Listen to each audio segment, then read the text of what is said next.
ఆత్మబంధు నమో నమ.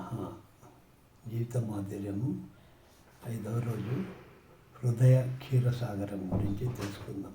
క్షీరసాగరము మదించినప్పుడు ప్రప్రథములో విషము ఆరంభించింది. కానీ దానితో ఆగక నిరాశకు గురికాక ధైర్యంతో సాహసముతో దాన్ని తిరిగి మదించినప్పుడు విలువైన వస్తువులుండి దాని నుండి ఆవిర్భవించాయి. అదేవిధంగా తాత్విక తత్వమునందు హృదయం అనే క్షీరసాగరమును జ్ఞానంతో మదించినప్పుడు మనల్ని బాధించే కష్ట నష్టములు, నిందలు, నిష్ఠూరములు ప్రప్రథములు ఆవిర్భవిస్తాయి.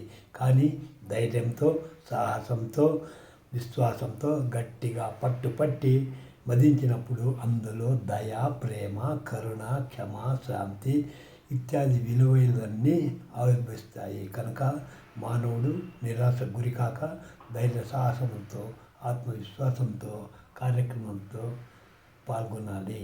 ఇది చాలా చాలా జీవితానికి అన్వయించుకుంటే ఎంతో విలువైన సమాచారము. తప్పనిసరిగా మీ జీవితంలో దీన్ని పాలించండి, పోషించండి, జీవించండి, శాసించండి. చాలా చక్కగా మీ ప్రతి మనిషి ముందుకు వచ్చే రాచపాట అన్నమాట. కాబట్టి తప్పనిసరిగా ప్రతి ఒక్కరూ దీన్ని ఆస్వాదిస్తారని, గ్రోతారని, జీవితాన్ని సుమధురం చేసుకుంటారని ఆశిస్తున్నాను. ఆచార్య రామచంద్రజీ, బెంగళూరు. జై గురు.